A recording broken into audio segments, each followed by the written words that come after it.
ಎಲ್ರಿಗೂ ನಮಸ್ಕಾರಗಳು. ಇವತ್ತು ಬಾದಾಮಿ ಪುರಿನ ಮಾಡ್ತಾ ಇದ್ದೀನಿ. ತುಂಬಾ ಚೆನ್ನಾಗಿರುತ್ತೆ, ಈಸಿಯಾಗಿ ಮಾಡ್ಕೋಬೋದು. ಲೇಯರ್ ಆಗಿ ಈ ರೀತಿಯಾಗಿ ಮಾಡ್ಕೋಬೋದು. ಇದನ್ನು ಹೇಗೆ ಮಾಡೋದು ಅಂತ ತೋರಿಸ್ತೀನಿ ಬನ್ನಿ. ನಾನಿಲ್ಲಿ 1 ಕಪ್ಪಿನಷ್ಟು ಮೈದಾನ ತೊಗೊಂಡಿದ್ದೀನಿ. ಇದನ್ನು ಒಂದು ಬೌಲಿಗೆ ಹಾಕ್ಕೊಳ್ತಾ ಇದ್ದೀನಿ. ಇದನ್ನು ಒಂದು ಸಲ ಈ ರೀತಿಯಾಗಿ ಮಾಡ್ಕೊಂಡಾದಮೇಲೆ ಮೈದಾ ಜೊತೆಗೆ 1 ಚಿಟಿಕೆಯಷ್ಟು ಉಪ್ಪನ್ನು ಹಾಕ್ಕೊಂಡಿದ್ದೀನಿ. ಇದಾದಮೇಲೆ 1 ಚಿಟಿಕೆಯಷ್ಟು ಸೋಡಾನ ಹಾಕ್ಕೊಂಡಿದ್ದೀನಿ. ಹಾಕ್ಕೊಳ್ತಾ ಇದ್ದೀನಿ ಇದನ್ನು. ಇದಾದಮೇಲೆ 1 ಚಿಟಿಕೆಯಷ್ಟು ಕಲ್ಲರನ್ನು ಹಾಕ್ಕೋಬೇಕು. ಇದಿಷ್ಟನ್ನು ಹಾಕ್ಕೊಂಡಾದಮೇಲೆ ಚೆನ್ನಾಗಿ ಒಂದು ಸಲ ಮಿಕ್ಸ್ ಮಾಡ್ಕೋಬೇಕು. ಇದನ್ನು ಚೆನ್ನಾಗಿ ಮಿಕ್ಸ್ ಮಾಡ್ಕೊಂಡಾದಮೇಲೆ ತುಪ್ಪನಾದರೂ ತೊಗೋಬೋದು, ಇಲ್ಲ ಎಣ್ಣೆನಾದರೂ ತೊಗೋಬೋದು. ನಾನಿಲ್ಲಿ ತುಪ್ಪನ ಸ್ವಲ್ಪ ಬಿಸಿ ಮಾಡಿಕೊಂಡು ಹಾಕ್ಕೊಳ್ತಾ ಇದ್ದೀನಿ. 4 ಚಮಚದಷ್ಟು ತುಪ್ಪನ ಇದಕ್ಕೆ ಸೇರಿಸ್ಕೋಬೇಕು. ಇದಿಷ್ಟನ್ನು ಚೆನ್ನಾಗಿ ಕಲಿಸ್ಕೋಬೇಕು. ಮೈದಾ ಹಿಟ್ಟು ಮತ್ತು ತುಪ್ಪ ಚೆನ್ನಾಗಿ ಹೊಂದ್ಕೊಳ್ಳೋ ಹಾಗೆ ಮಿಕ್ಸ್ ಮಾಡಿಕೊಂಡು ಕಲಿಸ್ಕೋಬೇಕು. ಇದನ್ನು ಮಿದ್ದಿ ಕಲಿಸ್ಕೋಬೇಕು. ಒಂದು ಇಡೀ ಹಿಡಿದ್ರೆ ಈ ರೀತಿಯಾಗಿ ಉಂಡೆ ಬರುತ್ತೆ, ಅದು ಹೊಡೆದ್ರೆ ಈ ರೀತಿಯಾಗಿ ಬರಬೇಕು. ಹಾಗೆ ಕಲಿಸ್ಕೋಬೇಕು ಹಿಟ್ಟನ್ನು. ಇದು ಸರಿಯಾದ ಹದ. ಕ್ರಿಸ್ಪಿಯಾಗಿ ಬರಬೇಕು ಅಂದರೆ ಈ ರೀತಿಯಾಗಿ ಕಲಿಸ್ಕೋಬೇಕು. ನೀರನ್ನು ಅಷ್ಟೇ ಒಂದೇ ಸಲ ಹಾಕಬಾರ್ದು, ಸ್ವಲ್ಪನೇ ಹಾಕ್ಕೊಂಡು ನೀರನ್ನು ಕಲಿಸ್ಕೋಬೇಕು. ಒಂದೇ ಸಲ ಹಾಕೋದ್ರಿಂದ ಚೆನ್ನಾಗಿ ಬರೋಲ್ಲ, ಚೆನ್ನಾಗಿ ಹಿಟ್ಟು ಹೊಂದ್ಕೊಳ್ಳಲ್ಲ. ಅದರಿಂದ ಸ್ವಲ್ಪನೇ ನೀರನ್ನು ಸೇರಿಸ್ತಾ ಕಲಿಸ್ಕೋಬೇಕು. ಒಂದು ಮೀಡಿಯಮ್ ಅದಕ್ಕೆ ಹಿಟ್ಟನ್ನು ಕಲಿಸ್ಕೊಳ್ಳೋದ್ರಿಂದ ಚೆನ್ನಾಗಿ ಬರುತ್ತೆ. ಗಟ್ಟಿಯಾಗೂ ಇರಬಾರ್ದು ಹಿಟ್ಟು, ಸ್ವಲ್ಪ ತೆಳುವಾಗೂ ಇರಬಾರ್ದು. ನಾನಿಲ್ಲಿ ಸ್ವಲ್ಪನೇ ನೀರನ್ನು ಹಾಕ್ಕೊಂಡು ಕಲಿಸ್ಕೊಳ್ತಾ ಇದ್ದೀನಿ.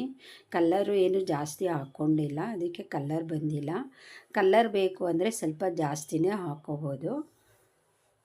ನಾನು ಸ್ವಲ್ಪ ಮೀಡಿಯಮ್ ಕಲ್ಲರಾಗೆ ಹಾಕ್ಕೊಂಡಿದ್ದೀನಿ. ಈಗ ಇದನ್ನು ಒಂದು ಮೀಡಿಯಮ್ ಅದಕ್ಕೆ ಕಲಿಸ್ಕೋಬೇಕು. ಈಗ ಇದನ್ನು ಕಲಿಸ್ಕೊಂಡಾಗಿದೆ.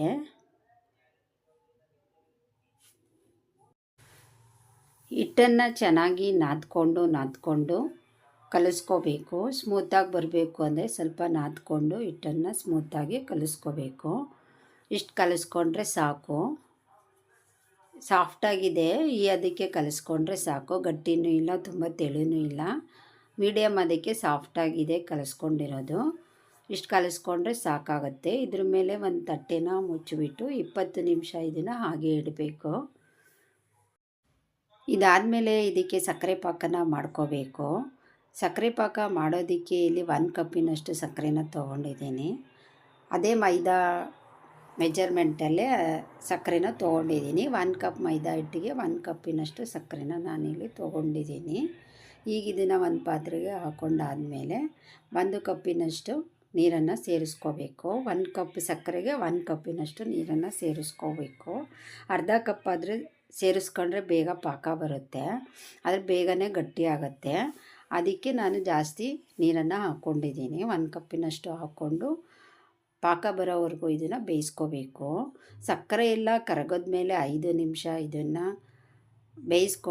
ಕುದಿಸ್ಕೊಂಡ್ರೆ ಪಾಕ ರೆಡಿ ಆಗುತ್ತೆ. ಒಂದೆಳೆ ಪಾಕ ಬರಬೇಕಿದು. ಸ್ವಲ್ಪ ಅಂಟುಬಿಟ್ಟು ನಂತರ ಒಂದೆಳೆ ದಾರದಷ್ಟು ಪಾಕ ಬಂದರೆ ಪಾಕ ರೆಡಿಯಾಗಿದೆ ಅಂತ.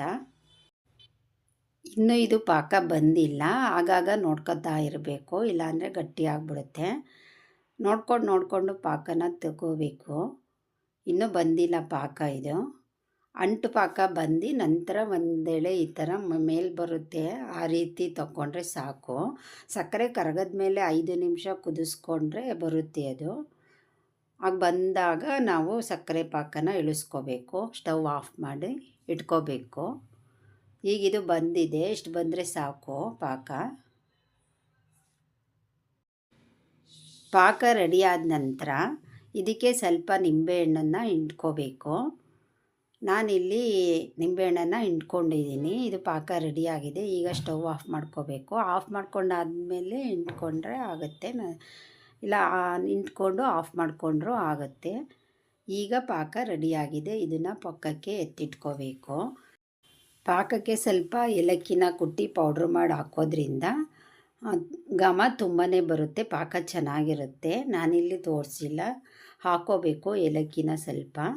ಇದಾದಮೇಲೆ ಕಲಸಿಟ್ಕೊಂಡಿರ್ತೀವಲ್ಲ ಹಿಟ್ಟು, ನೋಡಿ ಎಷ್ಟು ಸಾಫ್ಟಾಗಿ ಬಂದಿದೆ. ಇಷ್ಟು ಬಂದರೆ ಸಾಕು. ಇದನ್ನು ನಿಂಬೆಹಣ್ಣಿನ ಗಾತ್ರದಷ್ಟು ಉಂಡೆನ ಮಾಡ್ಕೋಬೇಕು. ಎಲ್ಲನೂ ನಾನು ಈ ರೀತಿಯಾಗಿ ಉಂಡೆನ ಮಾಡಿ ಇಟ್ಕೊಳ್ತೀನಿ. 1 ಕಪ್ ಮೈದಾ ಹಿಟ್ಟಲ್ಲಿ ಒಂದು 9 ಉಂಡೆನ ಮಾಡ್ಕೋಬೋದು. ಬೇಕು ಅಂದರೆ ಒಂದು 10 ಆದರೂ ಮಾಡ್ಕೋಬೋದು. ಸ್ವಲ್ಪ ದಪ್ಪ ತಿಕ್ನೆಸ್ ನೋಡಿಕೊಂಡು ಉಂಡೆನ ಮಾಡ್ಕೋಬೇಕು. ಇಲ್ಲಿ 9 ಆಗಿದೆ. 9 ಬಾದಾಮಿ ಪುರಿ ಆಗುತ್ತೆ ಇದರಲ್ಲಿ 1 ಕಪ್ ಮೈದಾ ಹಿಟ್ಟಲ್ಲಿ. ಈಗ ಇದನ್ನು ಮಾಡಿಟ್ಕೊಂಡಾದಮೇಲೆ ಒಂದು ಮಣೆ ತೊಗೊಂಡು ಈ ರೀತಿಯಾಗಿ ಉಂಡೆ ಮಾಡಿಕೊಂಡು ಕೈಲಿ ತಟ್ಬಿಟ್ಟು ಒಂದು ಮಣೆ ಮೇಲೆ ಇಟ್ಕೋಬೇಕು. ಇದು ಅಂಟುತ್ತಿ ಅಂದ್ಬಿಟ್ಟು ಕೈಗೆ ಸ್ವಲ್ಪ ಎಣ್ಣೆನ ಹಚ್ಕೋಬೇಕು. ಕೈಗೆ ಎಣ್ಣೆನ ಹಚ್ಕೊಂಡು ಮಣೆ ಮೇಲೆ ಇಟ್ಕೊಂಡು ಈ ರೀತಿಯಾಗಿ ತಟ್ಟಿ ಇಡಬೇಕು. ಅರಿಯೋ ಲಟ್ಟಣಿಗೆ ಇರುತ್ತಲ್ಲ, ಅಂಟಬಾರ್ದು ಅಂದ್ಬಿಟ್ಟು ಅದಕ್ಕೂ ಸ್ವಲ್ಪ ಎಣ್ಣೆನ ಹಚ್ಕೋಬೇಕು. ಹಚ್ಕೊಂಡು ಅದರಲ್ಲಿ ಹರ್ಕೊಂಡ್ರೆ ಅಂಟಲ್ಲ, ಇಲ್ಲಾಂದರೆ ಲಟ್ಟಣಿಗೆ ಎಲ್ಲ ಅಂಟುತ್ತೆ. ನಾನು ಅದಕ್ಕೆ ಲಟ್ಟಣಿಗೆಗೂ ಸ್ವಲ್ಪ ಎಣ್ಣೆನ ಹಚ್ಕೊಂಡಿದ್ದೀನಿ. ಹಚ್ಕೊಂಡು ಇದರಲ್ಲಿ ಸ್ವಲ್ಪ ಒಂದು ಮೀಡಿಯಮ್ ಅದಕ್ಕೆ ಇದನ್ನು ಹರ್ಕೋಬೇಕು. ಸ್ವಲ್ಪ ದಪ್ಪಾಗಿ ಹರ್ಕೋಬೇಕಿದು. ತೆಳು ಬೇಕಾದರೂ ಹರ್ಕೋಬೋದು. ಫ್ಲಾಟ್ ಆಗಬೇಕು ಅಂದರೆ ಸ್ವಲ್ಪ ತೆಳುವಾಗಿ ಮಾಡ್ಕೋಬೋದು, ಇಲ್ಲ ದಪ್ಪ ಬೇಕು ಅಂದರೆ ಸ್ವಲ್ಪ ದಪ್ಪಾಗಿ ಹರ್ಕೋಬೇಕಿದನ್ನು. ಈ ರೀತಿಯಾಗಿ ಹರ್ಕೊಂಡಾದಮೇಲೆ ಮಡ್ಚ್ಕೊಂಡು ಕೈಲಿ ಇದನ್ನು ಪ್ರೆಸ್ ಮಾಡಬೇಕು. ಫ್ಲಾಟಾಗಾದರೆ ಮಾಡ್ಬೋದು, ಸ್ವಲ್ಪ ದಪ್ಪಗಾದರೂ ಮಾಡ್ಬೋದು. ನಮಗೆ ಹೇಗೆ ಬೇಕೋ ಹಾಗೆ ಮಾಡಿಕೊಂಡು ಇದನ್ನು ಇಟ್ಕೋಬೇಕು. ನಾನಿಲ್ಲಿ ಸ್ವಲ್ಪ ದಪ್ಪಾಗೆ ಮಾಡ್ಕೊಂಡಿದ್ದೀನಿ, ಲೇಯರ್ ಥರ ಬರೋ ಹಾಗೆ ನಾನಿಲ್ಲಿ ಮಾಡಿಟ್ಕೊಂಡಿದ್ದೀನಿ. ಇನ್ನೂ ಸ್ವಲ್ಪ ಫ್ಲ್ಯಾಟಾಗಿ ಮಾಡಿಕೊಂಡ್ರೆ ತುಂಬ ತೆಳುವಾಗಿ ಬರುತ್ತೆ. ಲೈಟಾಗಿ ಅದ್ಮೋದ್ರೆ ಅದು ತುಂಬ ದಪ್ಪಾಗಿ ಉದ್ಕೊಂಡ ಥರ ಬರುತ್ತೆ. ಇದು ನೋಡಿ, ಈ ರೀತಿಯಾಗಿ ನಾನು ಎಲ್ಲನೂ ಮಾಡಿಟ್ಕೊಂಡಿದ್ದೀನಿ. ಎಣ್ಣೆನ ಚೆನ್ನಾಗಿ ಕಾಯಿಸ್ಕೊಂಡಾದಮೇಲೆ ತುಂಬ ಸಣ್ಣ ಉರಿಯಲ್ಲೇ ಇದನ್ನು ಬೇಯಿಸ್ಕೋಬೇಕು. ನಿಧಾನ ಆದರೂ ಪರವಾಗಿಲ್ಲ, ಇದನ್ನು ಸಣ್ಣ ಉರಿಯಲ್ಲೇ ಬೇಯಿಸ್ಕೋಬೇಕು. ಇಲ್ಲ ಅಂದರೆ ಚೆನ್ನಾಗಿರಲ್ಲ, ಒಳಗಡೆ ಬೆಂದಿರಲ್ಲ, ಮೇಲೆ ಮಾತ್ರ ಬೆಂದಿರುತ್ತಿದ್ದು. ಹಾಗಾಗಿ ಇದನ್ನು ತುಂಬ ನಿಧಾನಕ್ಕೆ ಬೇಯಿಸ್ಕೋಬೇಕು. ಬಾದಾಮಿ ಪುರಿ ತುಂಬ ಊದ್ಕೊಳ್ತಾ ಇದೆ. ನಾನು ಜಾಸ್ತಿ ಪ್ರೆಸ್ ಮಾಡಿಲ್ಲ, ಆದ್ದರಿಂದ ಲೇಯರ್ ಎಲ್ಲ ಹಾಗೆ ಕಾಣಿಸ್ತಾ ಇದೆ. ಜಾಸ್ತಿ ಪ್ರೆಸ್ ಮಾಡಿದ್ರೆ ಈ ರೀತಿಯಾಗಿ ಕಾಣಿಸಲ್ಲ, ಚಪ್ಪಟೆಯಾಗಿ ಬರುತ್ತೆ. ಕಲರ್ ಚೇಂಜ್ ಆಗೋವರೆಗೂ ಇದನ್ನು ಬೇಯಿಸ್ಕೋಬೇಕು. ಸ್ವಲ್ಪ ಗೋಲ್ಡನ್ ಕಲರ್ ಬರೋವರೆಗೂ ಇದನ್ನು ಬೇಯಿಸ್ಕೊಂಡ್ರೆ ಕ್ರಿಸ್ಪಿಯಾಗಿರುತ್ತೆ ಇದು. ಈಗ ಇದಾಗಿದೆ. ಇದಾದಮೇಲೆ ನಾವು ಮಾಡ್ಕೊಂಡಿರ್ತೀವಲ್ಲ ಪಾಕ, ಅದರೊಳಗೆ ಹಾಕೋಬೇಕು. ಹಾಕ್ಕೊಂಡು ಇದನ್ನು ಎರಡೂ ಕಡೆ ಚೆನ್ನಾಗಿ ಪಟಾಯಿಸ್ಬೇಕು. ಇದನ್ನು ಒಂದು 2ರಿಂದ 3 ನಿಮಿಷ ಇದರಲ್ಲೇ ಬಿಟ್ಟು ಅದು ಚೆನ್ನಾಗಿ ಪಾಕ ಹೀರ್ಕೊಳ್ಳೋವರೆಗೂ ಇದನ್ನು ಚೆನ್ನಾಗಿ ಮಿಕ್ಸ್ ಮಾಡಿದ್ಮೇಲೆ ತೆಗಿಬೇಕು ಪಾಕದಿಂದ. ಬಿಸಿ ಇದ್ದಾಗಲೇ ಇದನ್ನು ಹಾಕೋಬೇಕು. ಪಾಕ ಗಟ್ಟಿ ತಣ್ಣಗಾದ ನಂತರ ಅದು ಗಟ್ಟಿ ಆಗ್ತಾ ಹೋಗುತ್ತೆ. ಅದಕ್ಕೆ ಸ್ವಲ್ಪ ಗಟ್ಟಿ ಆದಮೇಲೆ ಸ್ವಲ್ಪ ಡ್ರಾಪ್ಸ್ ನೀರನ್ನು ಸೇರಿಸ್ಕೊಂಡು ಬಿಸಿ ಮಾಡಿಕೊಂಡು ನಾವು ಮಾಡ್ಕೊಂಡಿರೋ ಬಾದಾಮಿ ಪುರಿನೆಲ್ಲ ಹಾಕೋಬೋದು. ನೋಡಿ, ಇದು ಆಗಿದೆ, ಚೆನ್ನಾಗಿ ಪಾಕ ಎಲ್ಲ ಹೀರ್ಕೊಂಡಿದೆ. ಈಗ ಇದನ್ನು ಪಾಕದಿಂದ ತೆಗ್ದು ಒಂದೊಂದಾಗೆ ತಟ್ಟೆಗೆ ಜೋಡಿಸ್ಕೊಳ್ತಾ ಇದ್ದೀನಿ. ಬಾದಾಮಿ ಪುರಿ ರೆಡಿಯಾಗಿದೆ. ಇದೇ ರೀತಿಯಾಗಿ ಎಲ್ಲ ಬಾದಾಮಿ ಪುರಿಗಳನ್ನು ಇದೇ ರೀತಿ ಪಾಕಕ್ಕೆ ಹಾಕಿ ಎತ್ತಿಟ್ಕೋಬೇಕು. ಬಾದಾಮಿ ಪುರಿ ತುಂಬಾ ಚೆನ್ನಾಗಿರುತ್ತೆ. ಇದನ್ನು ಮಾಡಿ ಇಟ್ಕೊಂಡು ವಾರ ಎಲ್ಲ ತಿನ್ಬೋದು. ಇದನ್ನು ಬೇಕು ಅಂದರೆ ಕೊಬ್ಬರಿ ತುರಿನ ಮೇಲೆ ಉದುರಿಸ್ಕೋಬೋದು, ಇಲ್ಲ ಅಂದರೆ ಬೇಡ. ಕೊಬ್ಬರಿ ತುರಿನೂ ಮೇಲೆ ಉದುರಿಸ್ಕೊಂಡ್ರೂ ಚೆನ್ನಾಗಿರುತ್ತೆ, ಇಲ್ಲ ಹಾಗೇ ಬಿಟ್ಟರೂ ಚೆನ್ನಾಗಿರುತ್ತೆ. ಇದು ಬಾದಾಮಿ ಪುರಿ. ಬಾದಾಮಿ ಪುರಿ ಮಾಡಿದ ದಿವಸ ತಿನ್ನಲಿಕ್ಕೆ ಇಷ್ಟ ಆಗಲ್ಲ, ಮಾಡಿ ಒಂದು ದಿವಸ ಆದಮೇಲೆ ಇದು ತುಂಬಾ ಚೆನ್ನಾಗಿ ಬರುತ್ತೆ. ಲೇಯರ್ ಆಗಿ ಮಾಡ್ಕೊಳ್ಳೋದ್ರಿಂದ ಈ ರೀತಿಯಾಗಿ ಬಂದಿದೆ. ಬೇಡ ಅಂದರೆ ಸ್ವಲ್ಪ ಚಪ್ಪಟೆಯಾಗೂ ಮಾಡ್ಕೋಬೋದು. ಬಾದಾಮಿ ಪುರಿ ಸವಿಯಲು ಸಿದ್ಧವಾಗಿದೆ. ಧನ್ಯವಾದಗಳು.